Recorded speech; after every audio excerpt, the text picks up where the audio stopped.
is up, everybody? It is the In Off the Bench podcast. I am Daniel Ball, and I'm joined as always by my co-host, my partner in crime, my brother from another mother, Jim Cross. And Jim, I just got to tell you, I want to be like Ike, because tonight we're talking to Ike Irish himself, Auburn Baseball on deck. But Jim, I need you to tell me about the amazing weekend that we had, because it couldn't have been done, not just you, not just the podcast. There's a lot of people that went into having the event that you were at, the event that was pulled off, the event that was the event of the fall, in my opinion. Yeah, man.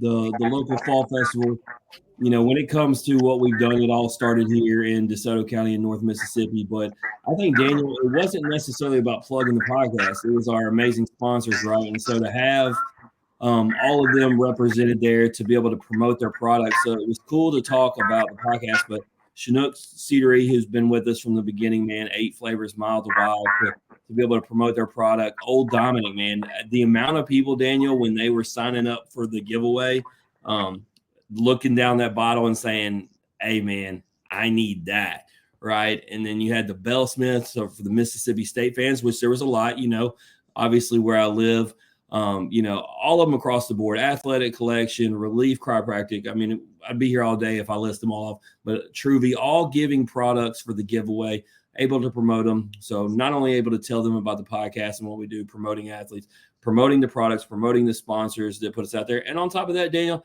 you know, they say when you give your time and you give it to the community, charity, you know, whatever the case, you feel better, right, Daniel? There's no better feeling than handing out candy to the kids, playing Jenga, tic-tac-toe, being a man in the community. So came out of there feeling like $1 million. Well, that's good, man. It's always good, one, to partner with the community, give back a little bit, but it's always good to grow the game. I mean, you got time to spend with a lot of kids and a lot of different, you know, families. And the best way to grow the game is to talk about it, share what we do, and share our unbelievable community and sponsorships that we have. You know, we're very blessed. So with that, we're able to have the show, and the show tonight is amazing. We got the man himself, Auburn University baseball star. I mean, Ike Irish. We've had 2 Auburn football and 1 Auburn baseball, right? So it's only our 4th Auburn altogether. Like, I'm like, what fight song is that, right? But Ike, man, how you doing tonight? Good. How are you guys? Man, we're excellent. Like we told you, you know, we're watching some Monday Night Football, but we don't want to talk football with you. You know, before we get your story, the World Series is set. And me and Daniel were talking about it earlier. I think it's the best possible scenario for the obvious reasons, right? You have the 2 biggest franchises, and either you love them or you absolutely hate them, right? They're the evil empire. Is this the best case scenario for Major League Baseball? You know, I think the city of Detroit would have produced a lot of good numbers, but outside of that, I think this is the best case scenario. Yeah, well, to be clear, we were hoping that Detroit, you know, Scooball was a story within itself, but Detroit, right? The dark horse, we would have been okay if Detroit would have made it. We definitely don't pull for the Yankees or the Dodgers, so we would have been okay. But we talk about growing the game, and we know the ratings that will come, specifically when you look at Judge and Ohtani and Betts and so forth. So, you know, with that being said, you know, who you got, man? If you had to make a pick, me and Daniel went through the lineups. It just, I mean, there's no empty spots on the lineup for either of them, man. Who you picking? I think if Freddie Freeman's healthy, the Dodgers win, but he's not. So I think the Yankees are going to pull this one out. Daniel, I think Freddie's pulling the wool over. He's about to have a series. Watch. He might. If he does, I'll be wrong. But Daniel, Ike thinks like us, man. Who do we say would be the X factor for the Dodgers if he could be, you know, a version of himself? Which, you know, Ike's saying he's hurt, but like you said, if he's maybe, you know, hiding a little something. We agreed with you though. I think Freddie is, you know, the key man. He's the guy that nobody's really thinking about. But yeah, it's going to be a great series. We're hoping it goes to 7, but Let's talk about baseball movies. Daniel, I keep forgetting we need to do our fictional, baseball player draft. But that being said, Ike, what is your favorite baseball movie all time? I think it's Major League. Oh, Daniel's favorite guest. You're only like the second, and we've had like 300 baseball players over like 450 guests, and you're maybe the second guy who said that. That is Daniel's absolutely favorite. So y'all might be best friends after this. Let me ask you this, Ike. Me and Daniel talked about this when the Guardians were still in it. If you are the announcer and they win it all, do you just go ahead and mess up on purpose and say the Cleveland Indians win the World Series? That would be pretty cool. I don't know. I think the movie, it was iconic, right? When it wasn't real, saying that yeah. won the pennant. So to say it, it would feel so right. Yeah, it would. I don't know. That's if Joe Buck was announcing, he might slip that one in there. Yeah, it would definitely have been something, but I don't think they're going anywhere. So maybe opportunity in the future. But one last question, and we'll get into your story. We're going to switch from baseball. We're going to go to music for a second. We like to talk to the guests, find out what music they're vibing with. If you could go to any concert of any musician right now, who are you going to see? I'd probably just go and see like Zach Bryan, Luke Combs, somebody like that. That's a good answer. I don't mind Zach Bryan. I don't. As long as it's not Morgan Wallen. Mm-hmm. he says that not because it's necessarily even about Morgan Wallen's music. It's that 9 out of every 10 guests says Morgan Wallen, so it gets really watered down. Mm. It seems like Morgan Wallen did everything he could. He paid his way to get the fourth quarter song for Tennessee football. That's what he did. Let me ask you this, Daniel. That to do that. Daniel, let me ask you this. Do you like everywhere he goes having guys escort him? I mean, and the biggest names, obviously, at Tennessee, he had the baseball team the one night, and then he had Peyton Manning the other. But I've even seen your boy Hulk Hogan with him. You've seen everything. Like, do you like that? It reeks desperation. So bad. So bad. What if he brings Ike Irish with him? No, that won't happen. There you go.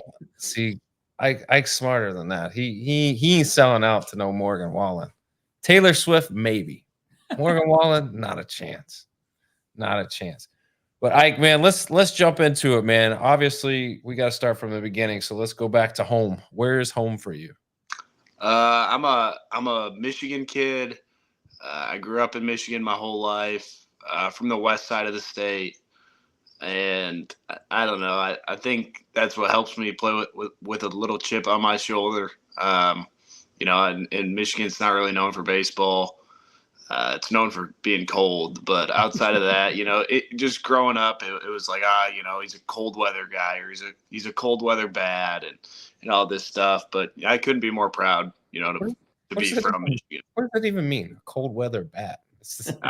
I don't know. I guess we don't play all year round, and I guess we're just multi-sport athletes. So, hey, there's a lot to be said about multi-sport athletes and longevity in the sport, and burnout, and just overall athleticism, and being able to deal with like the constant changes and overcoming failure. So I'm that's for another day. I could write a dissertation on that whole philosophy, but obviously you had two sisters, dad who played in the Blue Jays organization. Tell me a little bit about growing up. What's the dynamic like with your two sisters? Are you the oldest? Are you the youngest? Are you in the middle? No, I'm the youngest. So yeah, both my sisters are married now and working actual jobs. One's an elementary school teacher, and one's in the medical field or something like that. And so I was the youngest, and I'd get ganged up on because I was the only boy in the house, and so we had to get a dog for that. But outside of that, it was a lot of fun. They probably made me a lot tougher. So your dad, he played in the Blue Jays organization. Was your dad coaching you when you grew up, or did you have any other influences in your life growing up? No, it was mainly my dad. My dad started coaching me when he was young. He got drafted out of high school, and so I figured he knew a little bit about it. And then it got to the point where I was young, and I was probably like 16 years old, and man, we'd get into it because we had a batting cage at the house, and we'd get into it at the house all the time. And I remember him throwing me VP, and there's words exchanged, and every single time we'd fight like every single time. I'd say it worked out, Daniel. Yeah. So you're old enough now to where you can understand it all. Was he right in those moments? Well, my dad was a pretty good defensive catcher in the minor leagues, but he couldn't hit if the saying, you can't hit water if you fell out of a boat. He couldn't hit that well. So when it came to my swing, like it was like, Dad, like, don't talk to me about that. Catching, like I'll listen, but like when I got old enough to like figure out my own swing a little bit, it was like, man, let me try my own thing. Yeah. I mean, it's one thing. I mean, you regardless of what position you play, if you are playing in a pro baseball organization, you can hit better than a lot of people. So right. there is a level of instruction. I am curious though, like, was catcher something that you wanted to play because of your dad? Oh, no doubt. Like it was kind of engraved into what I did. And when I picked up a bat left-handed, it was like my dad's like, "Yeah, you're catching." And so I think I traded my past fire in for a catcher's mask and all this stuff. And yeah, it's something I've done since I was like super young. You know what else you've done when you were super young that I've never seen somebody do is go 44-0. Yeah. 44-0 at St. Mary's Prep. You guys went 44-0 and were national champions. Tell me about this squad. Like, was it a good team? Was it talent driven? Was it hard work driven? Was it just the culture of the team? Was it coaching? Like, how do you pull off 44 consecutive wins? Yeah, it was a combination of everything. I think now we have had maybe 25 Division I guys on that team. And we went to an all boys prep school. And so, that was awesome. Like all we did was we went to school, we lifted, and we played baseball the whole time. And, talent wise, we were loaded. I mean, we had Alex Mooney, who just got drafted from Duke. We had Nolan Schubert, who's an All-American at Oklahoma State. We had Jason Oliver, who's at Indiana, who was on the freshman All Big Ten team. We had Jack Crichton from Clemson. We had Brock Porter, who was a top 10 player and got drafted to the Rangers. And I mean, we had so many guys that like we were so good. And man, it was so much fun to play on because we would just beat the crap out of teams. And when other teams showed up, at what point? I mean, did they just kind of like, were they defeated because they saw the talent, or were they motivated and you guys got every team's best shot?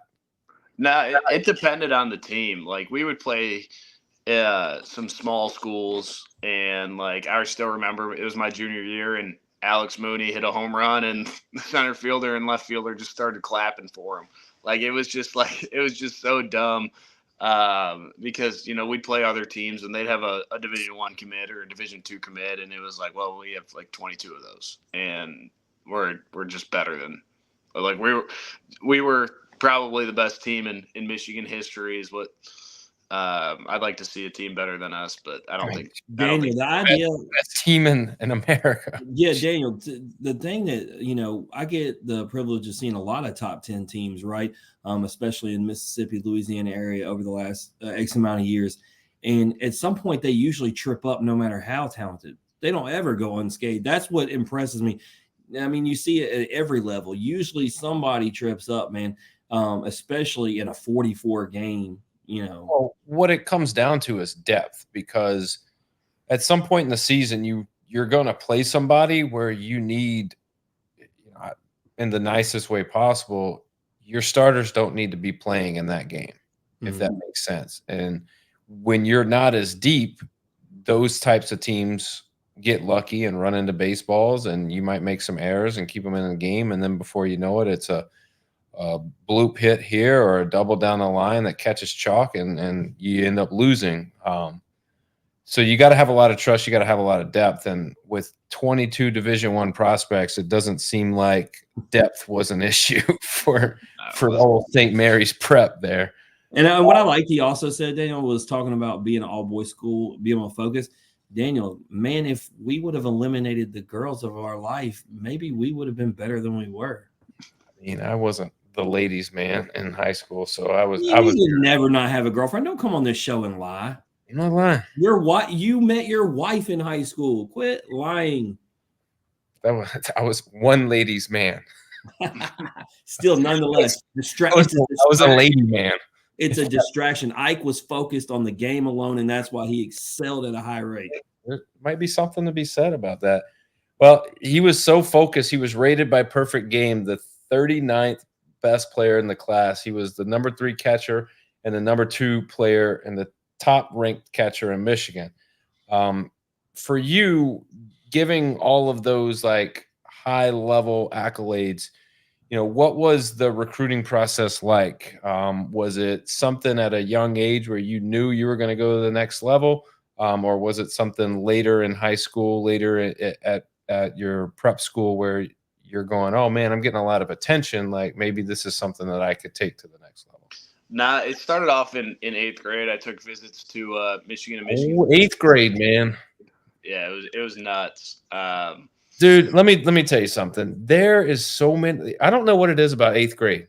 There must be like over half give money to 8th graders. That must be in the rules. Over half the high caliber guys, it's always been 8th. They're catching them before they get to high school. Yeah, it was nuts. And so 8th grade, took 2 visits. Then I go into my freshman year, and then they changed the recruiting stuff. And at my freshman year, I went to the public school where I'm from, and because I lived in a dorm at the all boys prep school. But so I played my freshman year, didn't really hear anything, just because it was like we can't go on visits, we can't do anything, whatever. And I think I hit like $182 my freshman year. It's probably on like Max Preps or something. And then so your dad's sitting back there silently chuckling. Yeah, I know. It's $182. He's like, go do your own thing, Ike. Yeah, right. And so do that, and then I go to the summer, and I was like, oh crap! Like all these offers, all the schools I'm talking to, it's all gonna go away. But Auburn was never really in the equation for me. It was always like Duke, Tennessee, like Purdue was in there. I really loved like their catching guy, and then I play my summer, and I play pretty well in one tournament, and Auburn was there to see, probably my best friend Brock Porter, who I ended up going to high school with, and they were there to see him. And, that's when they first saw me. And then, man, it was like 2 weeks later, I played really well at a tournament. And, all the coaches from Auburn came to see me. And then I didn't want a lot of offers. I wanted it was like I want to choose a school, and then I want them to offer me. I didn't want it to be like football. And so, I stepped on Auburn's campus, and I was like, oh, my gosh, this is the place for me. Like it is. Auburn's campus is beautiful. It's small. Everything's within walking distance. And it just felt like the community supported everything that the university did. And then not only that, our coaching staff is unbelievable. And, at the time we had 2 big leaguers, Tim Hudson and Gabe Gross on staff. And then I think all of our coaches have won they've won a coach of the year somehow, some way. Like in just learning about Butch and who he is as a person, And as a coach, I was like, oh my, like this is awesome. And then having a left-handed hitting coach in Gabe Gross and in Carl Nonamaker. And Gabe played in the big leagues for 10 years, and Carl had the hits record at Vanderbilt for the longest time. And I was like, this is my spot. Like, and then I looked into it even more, and it was like, well, they took guys like a Ryan Bliss, who really wasn't that highly rated out of high school, and he's a second rounder, and he just debuted this past year. And Casey Mize, same way, unranked to the number 1 overall pick. And I was like, well, this program must do something different. And that's what I was looking for. I wasn't looking for a school that would be like, oh, we get top 10 players and they're still top 10 picks. I was looking for a school at the time, because I wasn't highly rated at the time, that I was like, well, I need to develop over years. And I was like, Auburn's the best place to do that. And so, ultimately Auburn was the best choice for me. Jim, it's very rare where we hear athletes come on and they tell us like the level of due diligence that Ike's done to make the selection. A lot of guys look at the clout and look at, well, what have you done lately, as opposed to what can you do for me? Because when you commit to a school, you want to come out better than when you entered, right?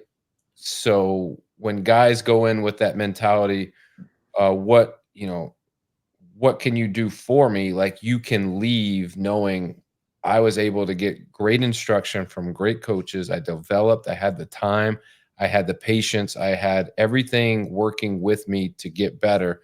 And hey, look at this. I went from non-prospect or barely a prospect to a top 10 round pick, like almost over a couple of years of just hard work and like listening and taking it all in. So I wish more people would do what you did, Ike, and that's just do your due diligence and don't look so much at the name of the school. Look at the people that are going to be helping you along the way, because baseball's a tough game and there's a lot of failure, and you've got to develop, you've got to learn, and you got to have the people behind you to support you. And, I just tip my hat to you, because that's a very mature thing to do, especially at a young age, to be able to make that decision, man. So I'll tell you this, I looked on Max Preps because he brought it up. They don't have it, man. They don't have it. You're safe. You had never batted lower than 427 in high school. So as a matter of fact, you're the model of consistency going back-to-back years, 427 and 433. You had 48 runs, then 45 runs. You had 50 RBIs and 45 RBIs. You had 11 home runs and you had 10 home runs. Like, yeah, you stayed rock solid. And then as far as what Daniel was trying to say, he had a little hiccup. I'm going to correct him. He meant to say top 10 projected pick, not top 10 round. Make sure. But what I'm saying is you get guys all the time that don't have any draft. They could be drafted, but there's no like projection. And then you go into a college and then all of a sudden you're in the top 10 rounds and you didn't even know anything about where you even fell. But for Ike, yeah, being a top 10 pick in the draft is something that is probably, when he looked at Max Preps and saw a $182, he probably wasn't thinking top 10 pick. Yeah, I was just trying to get to college at that. But we have determined that to be fake news. I don't know. It's not there. If it's not on the internet, Daniel, it didn't happen. That's facts. But yeah, you're looking in the wrong high school. You just gotta look up Ike Irish, Hudsonville baseball. I don't even want to see it. I don't want to believe it to be true. I like this 433 average here, but let's talk about Auburn for a second before we get into baseball. You obviously were talking about why you chose it, but let's talk to it as a whole, man, because like I said, we don't get very many guests to just tell us about the culture. So when we talk about academics, when we talk about athletics, when we talk about even the beauty of the campus, all those things, man, just summing up, from the time you get there to where you're at now, just how amazing of a place it is.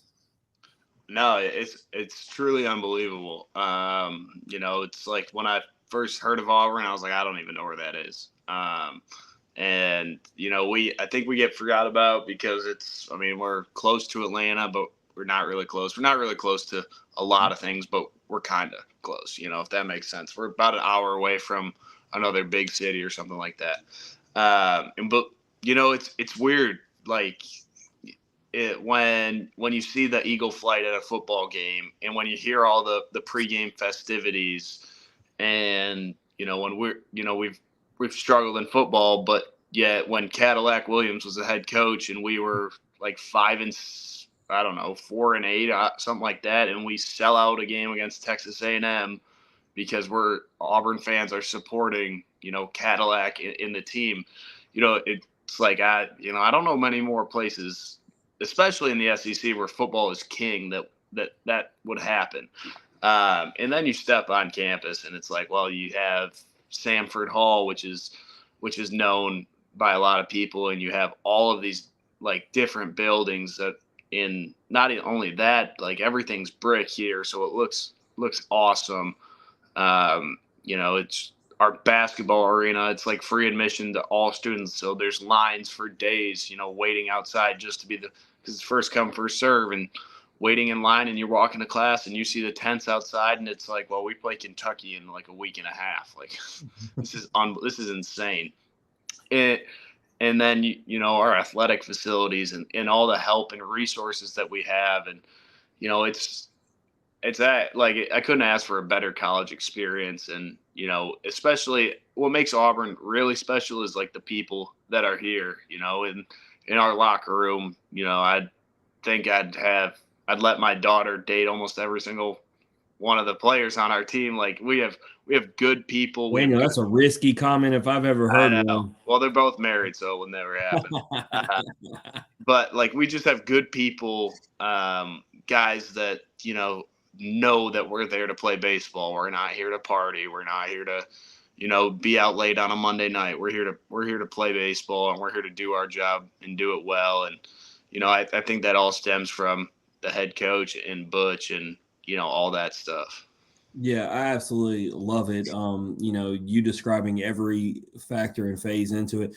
And just to address off the top, talking about football, Auburn is the reason why the BCS had to go, the reason why the college football playoff had to go, because you had a 13-0 team that, to me, was the best team in the country that didn't even get to play in a national championship. So, that was something. But, man, I mean, the football – it's been little brother to a lot of people, to Alabama, but man, you obviously have the Cam Newton run, or the kick six is still the greatest play I've ever seen in a regular season game, and just the excitement, especially when it wasn't my team involved. And then the Eagle, you talking about it, it's a great tradition, and I love it because as an LSU Tigers fan, we have the actual live tiger. There's 11 schools with the tiger mascot. I like Auburn having their own thing. It's something cool and unique.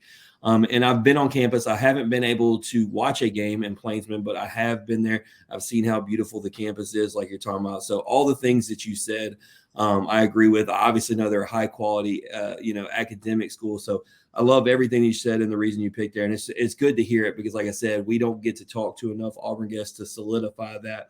But getting into baseball, man, freshman All-American, was one of two players to play and start in all 58 games, led the team in average, 361 hits, doubles, ranked top 10 in the SEC in every category. Individually, before we just like talk team, a lot of guys have some sort of expectations, maybe not number set, but just what they want to be able to accomplish. For you, was it everything you hoped it would be? I mean, yeah, like I still remember, my first fall here, and it was Gabe had just given us a speech like, hey, like, not every position player is going to get, equal opportunity this fall. Like there's rankings, there's all this different stuff. None of that matters. We're going to play the best people we can play. And our first inter squad, I remember walking back from the cages and being like, Lord, just if my name's in there, help me to perform. And if it's not, help me to be a good teammate. Because, at that point I was a freshman and I was like, man, I don't even know if I'm going to be in an inter squad lineup. And so I ended up hitting sixth that day. And, I think, with expectations, for me, it was like, can I play every day? Like I obviously I didn't play a position. I was a DH. So I was like, if I'm going to do this, I have to hit. Like I knew that going into the year that I would have to hit, and I'd have to hit a lot in order to stay on the field. because, it's matchups, it's all this stuff at the DH spot. And it's like, well, I better perform.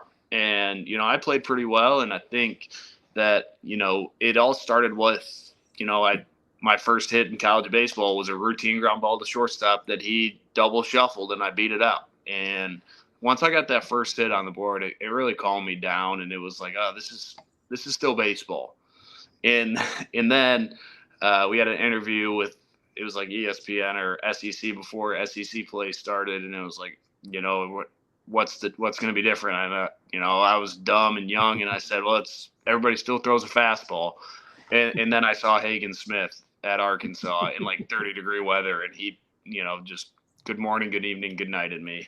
So I didn't really have expectations. Like at the start of the fall, I was just trying to make the team. And once I got going, I was like, all right, like, can I get my first home run? And I did. And then it was like, all right, like how can I help the team win and all that stuff. Yeah, I mean, I've gotten to see, just because you talked about it, and he's a guest of this show, obviously, but last year I was, at Globe Life when he had the 17 Ks against Oregon State and just mowed them down. And when he's in the zone, yeah, like you said, I mean, good luck. Definitely something when you're a freshman and you're stepping into the box against a guy like that, you'll learn real quick. But I mean, like you said, you wanted to be able to play every day, and you played in all 58 games. As far as the team, you end up hosting a regional, really, really good team. And a team that, Auburn was somebody who didn't really, me and Daniel talked about it. They made Omaha, and people like the next year were like still not picking them. And it's like, do y'all not realize how good this team is, how good this program is? But obviously y'all end up losing in the regional. And I think y'all were the most talented team there. No doubt. There's a reason why you're hosting it. What do you think went wrong? Butch's tagline is pitching, dominating the routine play and timely hitting. And we just didn't have the timely hit. And, that it cost us big. I think we had the bases loaded in our first game against Penn in the bottom of the eighth with maybe one out. And we ended up only getting one run out of it. And that's because they walked a guy.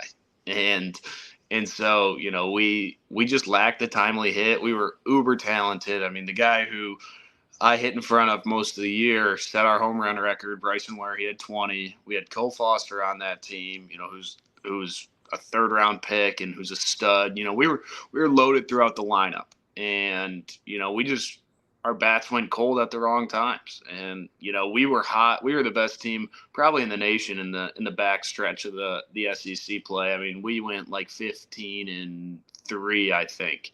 Mm-hmm. And because or maybe something like that, 12-3. I don't know. Yeah, 12-3. We went 12-3. If I'm not mistaken, I believe y'all would have been in line to host the Super too. So it was a team that a lot of people expected, like we said, to be back in Omaha. Yeah, no doubt. We had the same expectations. When we started out, we got swept at Arkansas, and we were like, uh-oh. And we finished the first half 5-10, and we're like, what is going on? Then we played Mississippi State, and we scratched and clawed our way to win that series. And then, we got rolling. We played LSU, and Paul Skeens beat us on Friday night, and then we took the next two from them. We played South Carolina. We took 2 out of 3 from them, and we just built confidence. And then, when the regional happened, we just lacked the timely hit. And Penn had a disgusting pitching staff, if people don't realize that. Like, I think their Friday night guy just got drafted. You have Brian Zeldin, who's now at UGA. Like, they were really talented, and they were old, and they had a Pell who went to A&M, and they had the other kid who's now at A&M too, I think. And they were loaded, and we just struck ice at the wrong time. Yeah, Daniel talks about it all the time. You don't make the tournament in baseball and be a bad team.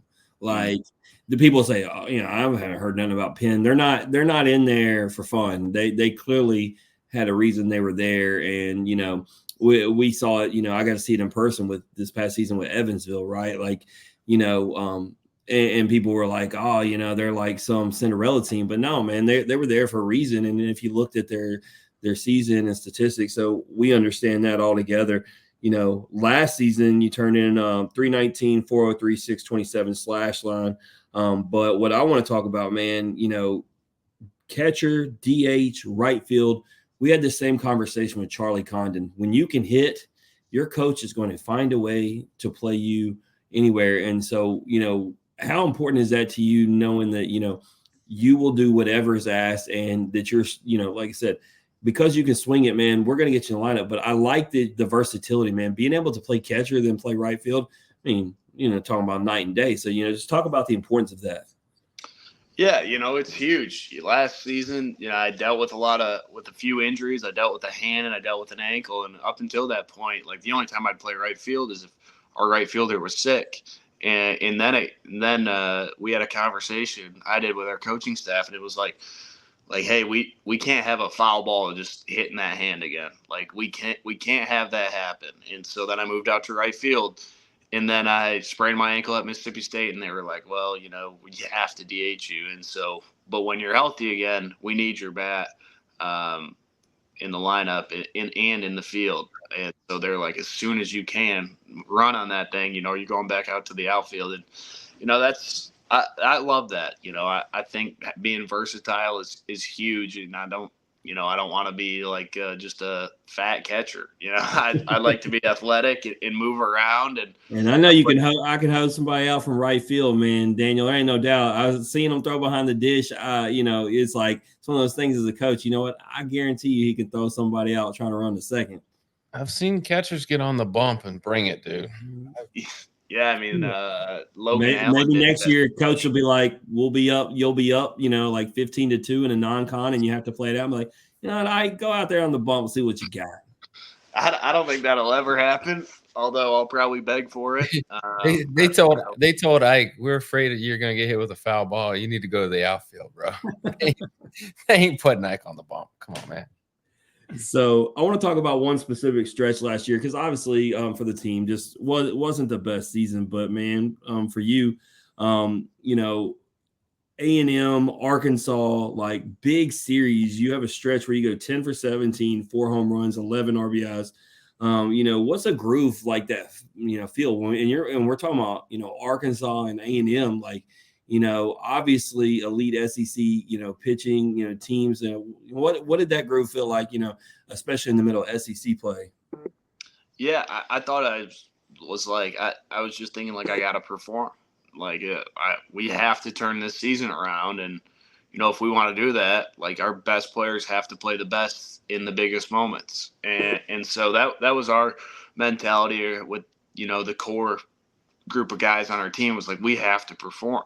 And so, I ended up getting pretty hot during that stretch. And, I think a lot of it came down to two-strike hitting. Against A&M, both of the home runs I hit against them were with 2 strikes. It was against, a sinker baller and against Evan Aschenbeck. And, it came down to like 2-strike hitting. Can I follow off enough pitches to get my pitch? And, that's really what got me in a groove was seeing the ball so well that I wasn't afraid to get to 2 strikes. And, if he's nibbling on the edges and gets 2 quick ones on me, that's fine. Like I'll follow you off until you throw one over the heart of the plate. And during that time they did, and so I just, credit our scouting reports and, going into A&M, we knew Aschenbeck was going to throw same-sided changeups and, we figured that out pretty quickly. And, it was like putting in the time to face a guy like Hagen Smith and figure out what he does when he misses with the fastball a couple of times and figuring out, does he go to the slider? Does he stick with the fastball? Or, and Aschenbeck probably throws the kitchen sink at you. So, you got to be prepared. And A&M probably had the best staff I've seen in college last year. And it was just like, man, you don't miss your pitch. And, it happened to be that my barrel was in the zone at that time. And, I was successful. Yeah, and actually, I was looking at it. You actually carried you were 3 for 4 in that first Tennessee game too, so that actually carried over. What I did was I got thrown off by the midweek game UAB, which I mean you were still it was 1 for 4. It wasn't hitless, but yeah, you even going to Tennessee or they came to you, but going against them, carrying. So yeah, man, seeing you that's why Daniel he's a top 10 draft prospect, right? If you're beaten up on the best SEC pitchers. Like, man, there's no better, evaluation than when you're doing that. But talking about coming into this year, you talked about turning things around. This is an Auburn program that's not used to being down the way y'all were. So talk to us about how y'all look this fall, how y'all are going to get things turned around, because I don't believe y'all are going to, struggle 2 years in a row. And I don't think, a guy like you leading that team is going to allow it. I not knowing much about you personally, but just seeing you on the field, I just feel like with your leadership, with Auburn's name, that, you're going to turn it around this season. But talk to me about the players, talk to me about fall ball, what's going to be different. Yeah, we got a lot of talent this year. We brought in, according to Baseball America, the number 3 freshman class in the country and a top 5 portal class. And so we really got talented. I was talking to Butch today, and I said, this is the most talented, offense that we've had here since I've been here. And that's saying something with, we had a guy who set the home run record. We had like 5 guys who had over 300 my freshman year. And we have a lot of freshmen. We got a freshman named Chris Rembert, who's an absolute stud. We have transfers like a Lucas Steele who can really bang it, and, a Bristol Carter who can go get it in center field from East Carolina. And then, our pitching is going to be a lot better this year. We brought in Cade Fisher from Florida. He had a down year last year, but Cade's a stud. That's money.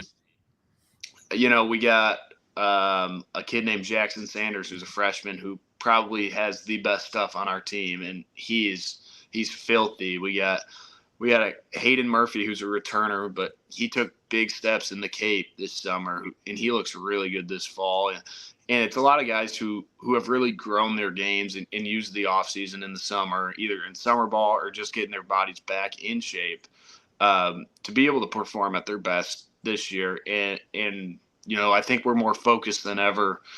And, there's a hunger, on this Auburn team this year. We went down and played Florida State, and we performed really well against them. Taking a doubleheader from Florida State in the fall is definitely a good momentum step.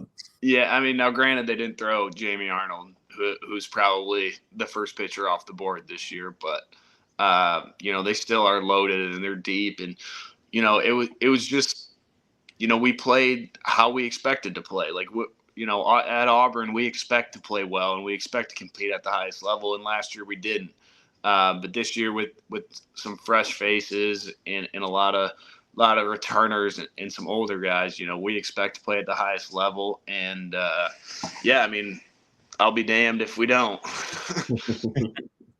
Well, you guys are poised to get back to Omaha, and I think you guys, taking steps by playing, teams like Florida State in the fall, and really just putting in the effort, putting in the grind as far as on the recruiting trail, and getting the right guys in, getting the right transfers in, is going to make a world of difference. And I look forward to seeing what you guys can do this season. Obviously, you guys know where the expectation lies, and you guys know where you want to be. And hopefully at the end of the season, what a crazy stat for him, Daniel. I was looking at my spring college baseball schedule. So someone had brought it up from Tennessee this past season, Ike. In the 4 years that we've covered, whatever series I was at the last series of, one of those teams won the national championship. I will be at Auburn and Ole Miss, Daniel, for my last series of the regular season. So, if we're just going off historically, and I'm just going to say right now, Ole Miss doesn't have the roster to do it. So my bet would be on the other side. There you go. That's big. That's a good stat. With that, Ike, all the hard part's over with. Now we get to have some fun. So we got a couple things that we're going to do just to kind of, in the episode, but they're more on the fun, laid back side of things. The first thing we're going to do is we want to get your take on some college football games this week. See who you got in some of these big matchups. The first matchup, Notre Dame is going to Annapolis. They're going to take on Navy. Notre Dame, one of the top teams in the country. Navy, ranked in the top 25, undefeated. And I know firsthand, Navy can put up some points. Seen it, watched it. So Ike, Notre Dame or Navy? Who are you taking? I like Notre Dame. Oh, okay. What about Washington, the defending runners-up against Indiana? Indiana, undefeated Big Ten Oh, it's team. game day. College game days there. Yeah, that coach is awesome. Kurt Signetti, I think. They're definitely gonna win. Indiana all the way. All right. LSU traveling to Texas A&M. Texas A&M can be a tough place to play.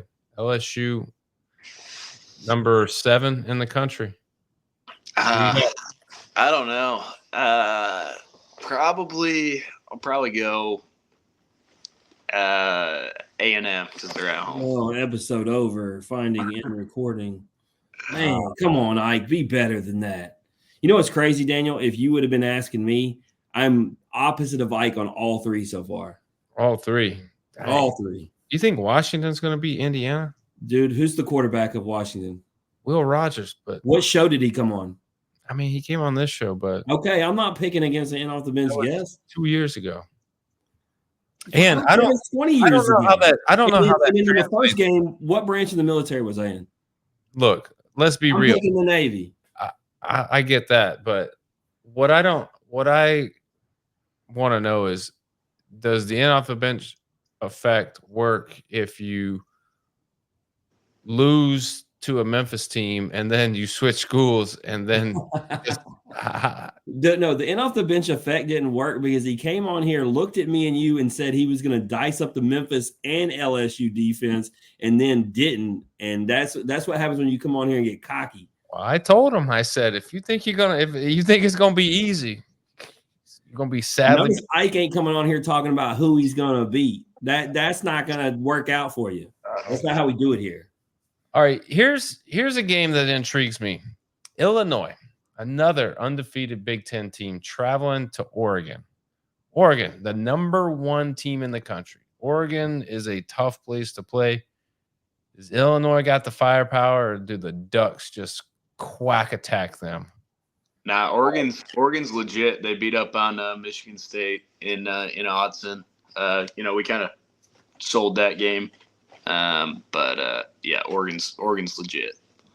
All right, Texas traveling to Vandy. Did you ever think that would be on our pick'em sheet ever? No, Texas coming off a big disappointment this past weekend to Georgia, traveling to Vandy, which arguably one of the best Vandy teams I've ever seen. Streak. I mean, what do you got? Texas all the way, just a powerhouse. Too much for them. All right, last one, Missouri. I don't know what to think about Missouri. Up and down. They were in the top 10, not so much anymore. Only lost a game, but they're playing Alabama. Who you got? Missouri. I'll never pick Alabama. Well, I'm going to tell you, Daniel, the reason I think he's wrong on that, Bama doesn't play bad 2 games in a row, and I think they're going to punish them for what happened last week. And just Missouri hadn't been that good. But I did agree with him on Oregon and Texas. However, I would absolutely love if Vandy kept this thing going. I don't know, man. This is fun. The SEC Shorts videos are epic right now. Oh, they're legit. So legit. All right, Jim. Before we get to this or that, this is a new segment. Ike, you're a part of a new segment. Jim has a new bad habit. He has developed a card collecting habit where he's just going out purchasing packs of baseball cards to open in hopes of getting a prospect that we've had on the show. And in his first few pulls, he pulled 8 and some hologram. We got Dolander and Skeens holograms, though. So he pulled some big ones. Well, we got a new kind here. I don't know how these are going to turn out, Daniel. The Topps Pro debut. Can you show that again? Is that a whole box? Yeah, I'm not opening the whole box. This is for all our future episodes. I was going to say, what? It saves money to buy it by the bulk, just like anything else in life. See, that's somebody who has a problem. That's what they say. Shut your mouth. I'm buying in bulk, man. That's the cheapest way. All right, here we go. So far, half the deck, we ain't getting there. Hold on. Show us something. Shout out Rock Riggio though. He ain't a get. Oh, we got a guest. Uh-oh. We got an Andrew Pinkney here. He's not gonna like that, being an Auburn guy. We got a Bama guy. That guy owned us my freshman year. Daniel, we do not have an in off the bench guest here. We do have an autograph though. He's probably the only player on that roster that didn't come on the show, and we didn't have him on because we try to build on character here, and throwing birds while rounding first base is not the way to do it. But Mike Honcho, Jordan Beck himself, autograph in here. Yep. That's a Yard nice go. Cool. Yard Nice go. Cool. All right, second. I'm doing 2-packs. I got to do 2. I don't like it. I only got 1. We should have lowered our standards because in this episode, which would have been in the future, we would have been able to say we had him on. No. Yeah, but I can't sit there and preach character and then have the guy that throws the bird. Oh, we got an in off the bench guest autograph. Let's go. Hunter Holland, who Ike Irish touched up probably 2 years ago in his freshman year. What if I told you? He hit me by a pitch. Oh, what a dirty dude. I think he hit me by a pitch and struck me, or I grounded out. I think that was the final stat line. He told us he did it on purpose. He may have. He was tired of that dude, Ike. He was like, I don't even want to deal with Not him. autograph, but Drew Gilbert, in off the bench guest. 2 autographs in 1 pack. Not an in off the bench guest. I guess it's an Arkansas pack. Jackson Wiggins. Go ahead, Jackson. Look at that. Was this team Arkansas? Trey, look at this pack. Trey Morgan, in off the bench guest. Not autograph though. It's a little depressing. Damn, Tommy Hawk. This is the pack, Daniel. We may not be able to do this again. It's never going to be this good. So 5 in off the bench guests, 2 auto. How many cards come in a pack? It's on the thing. 25? 24 cards. So I opened 48 cards. We got 4 in off the bench guests in total, 3 autos. That's solid. I'm happy. I'm content. Did you make money on this pack? I'm going to assume that Jordan Beck, I was going to call him Mike Honcho for real. I'm going to assume that's going to make the pack valuable. Nice. But I like the Hunter Holland draw, especially because friends with his mom on Facebook. She had shared when a friend got one, so I get to send it to her. She's gonna love it. Let's get it. Wait till next year when he opens a pack and it says Ike Irish signed hologram. That's gonna be I'm telling you. Look, the thing is, Ike. So Daniel knows talks about the addictive behavior. I could just go purchase every one of these individually, but it's not fun. I want to open the pack and be surprised. Like I want to be like a kid on Christmas. And so I could save a lot of money and just go buy all the in off the bench guests, but that's not fun. Right? Who wants to do that? So shout out my wife who's going to look at bank account on a weekly basis and be like, this dude went by the memorabilia store again. Wow. No shame. No shame. Nope, not at all. With that, Ike, we're going to move into the last segment. It's our game, this or that. It's a famous game. Have you heard of it? Kinda. Well, I mean, it's sweeping the nation. Maybe it hasn't got to Auburn yet, but I'm definitely. You make that joke, Daniel, but it really is sweeping the nation because we play with guests from California to North Carolina. I mean, it really is. True. In my own head, it's sweeping the nation. But it's very simple. I give you 2 options. You choose one option or the other. You can't say both. Can't say neither. You just got to be decisive. Go with your gut. Go with your heart. Go with your head. Go with your first instinct. Just go with something. Pick one. Cool. Got it. Easy. Jim, this or that. Who's it brought to you by? I was looking for this. Instead of saying Chinook Seedery, I have the sign from the other day. Look at the sponsor sheet. I'm not doing good on the camera. There they are. Let's just plug them all. Chinook, Old Dominic, Memphis City Design. Who am I forgetting? TLC VIP, Bell Smith, whatever. All of them. Go get your seeds. Go get your apparel. Go get your alcohol. B21, drink responsibly. It is pumpkin spice latte season. It's the fall. Nothing better in the fall than some Chinook seeds over a campfire. You know what would be good? Take those seeds, throw them a little roasting pan, put them over the campfire for about 30 seconds to a minute, roast them up, just a little hint, throw them in your mouth, and then chase it down with a nice bottle of bourbon from Old Dominic's. And I promise you won't be disappointed. Daniel, I haven't revealed to you yet, but so me and Mike on Pros and Joes with Ben Joyce and Seth Halverson talked about creating a flavor because, they both go straight gas. We were like, what should we do? Well, we were talking about mixing whatever their two favorite flavors were. Well, one said jalapeno ranch, one said dill pickle. This sounded like the nastiest combination I've ever heard. I tell Brandon about it from Chinook. He actually says that's one of his favorite combinations. So I tell Halverson to try it. He says it's fantastic. So if you're one of those weird people who likes dill pickle, you like ranch, mix them up in a bag. I'm not going to do it. As much as I love them as our sponsor, I won't do dill pickle, and I'm sure not doing it mixed with ranch, Daniel. But if you want to try it, go get it. So Chinook is our sponsor, and I love Chinook seeds, but I'll be the first one to come on here and tell you dill pickle ain't for me. It's not We're for going to me. find out it's his favorite flavor. It might be, but cinnamon toast, smokehouse barbecue, my two faves, jalapeno ranch, Parmesan, you name it. I love those, but not dill pickle. Sorry, missed the mark. Anyhow, on to the game. First question: coffee or energy drink? When you get up in the morning, what you grabbing?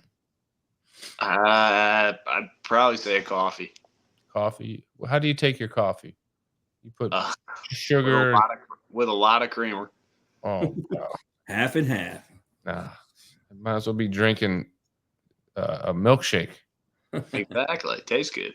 Yeah, I feel you. If you're having tacos, hard shell taco, soft shell taco. Soft shell. Soft shell. You like chicken tacos or beef tacos? I like steak tacos the best. There you I go. love it. Carne asada. Love it.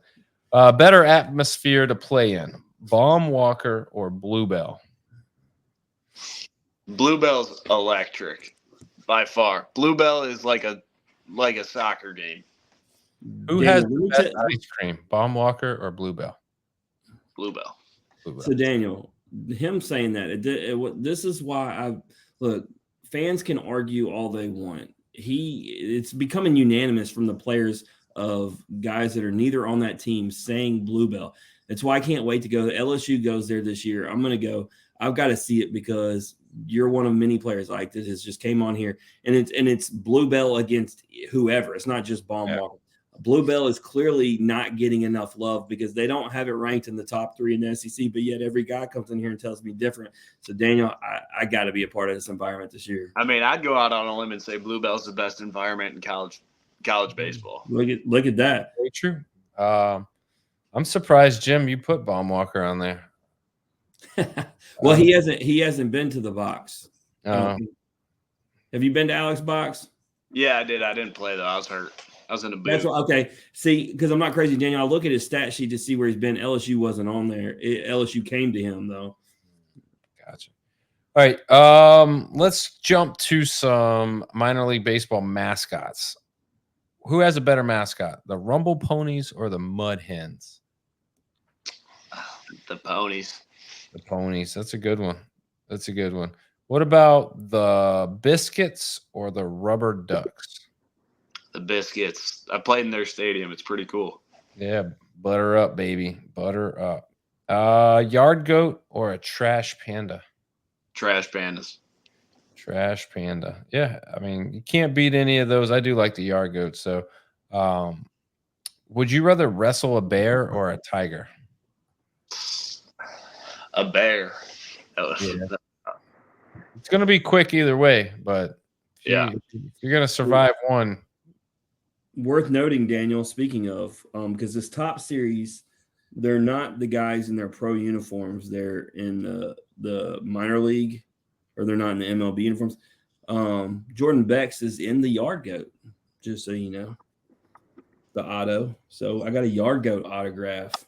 I'm gonna need you to re-listen to this episode when you pulled that and said Yard Goat about 4 times. Okay. True story. True story. Luxury swimming pool or the beach? The beach. All right. 10 years in a coma or 5 years in prison? Take a coma. Yeah. Probably got weird dreams. Hey, it's a nice little nap. You'll wake up. Things will be different for sure, but you'll be well rested. Exactly.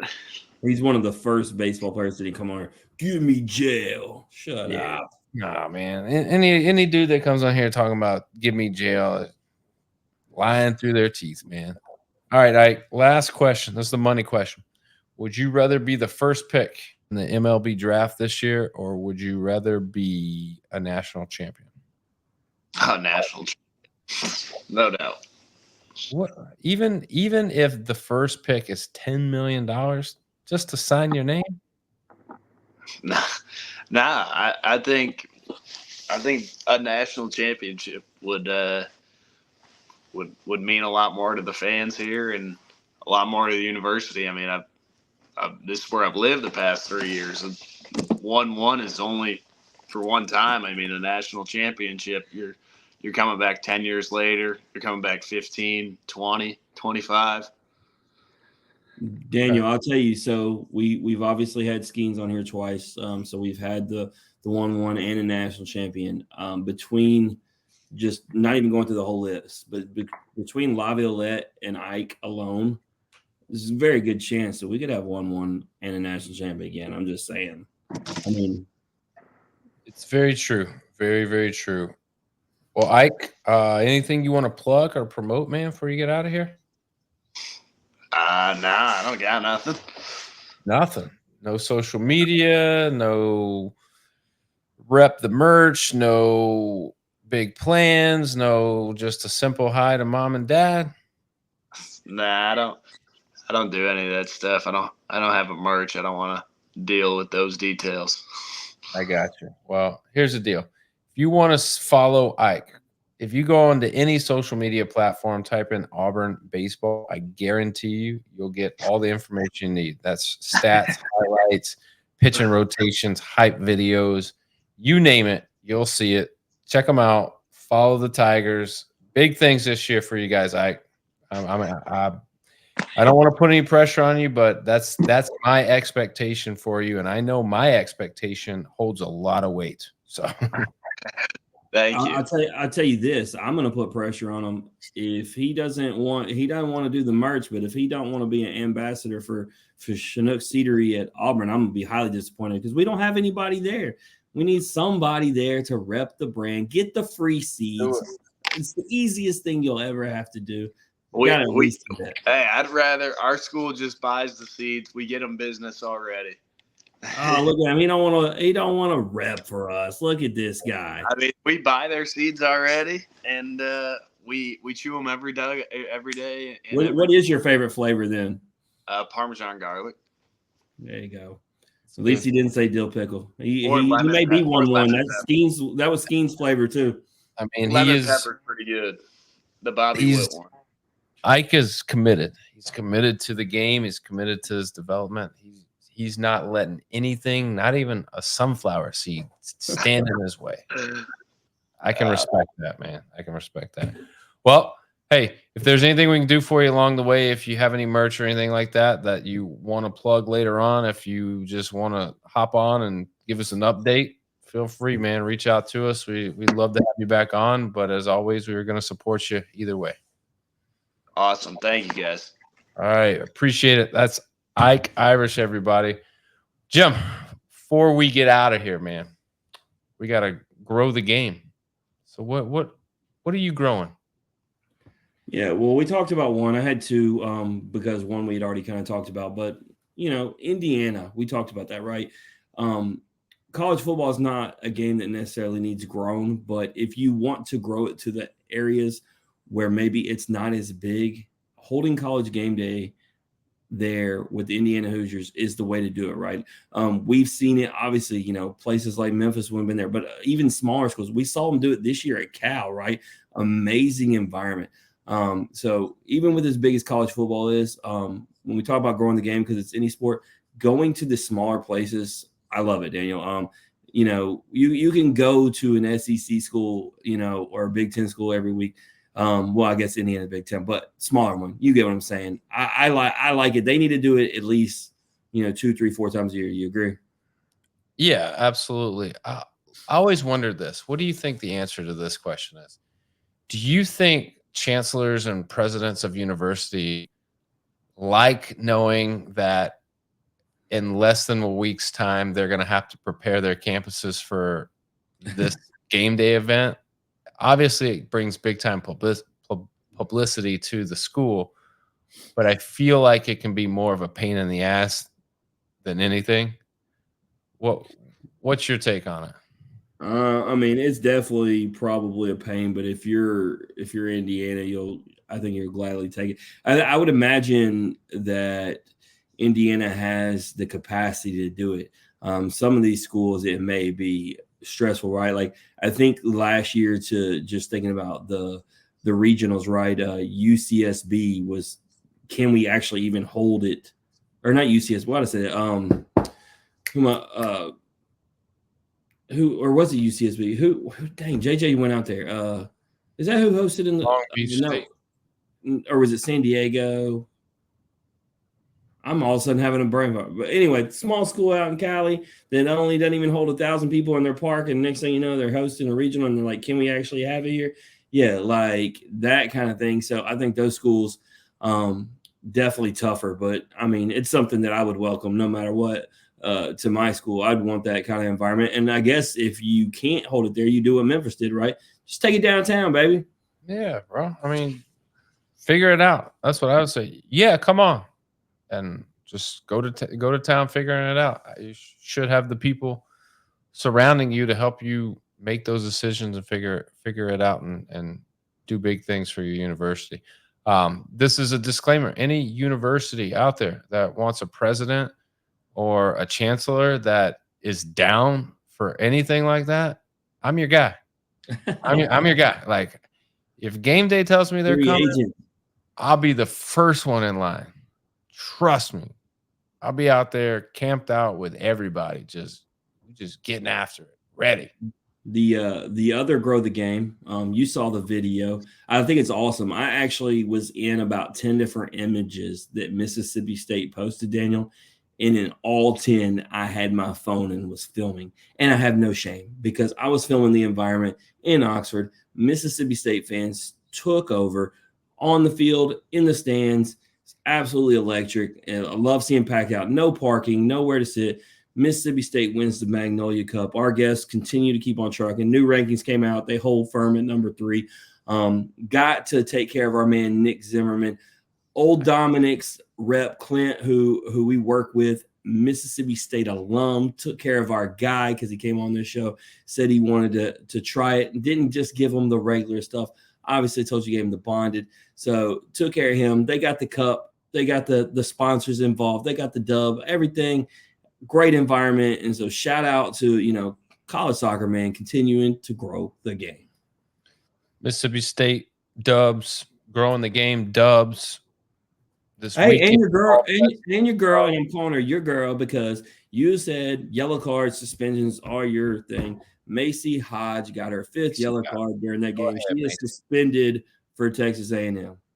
That's her rep.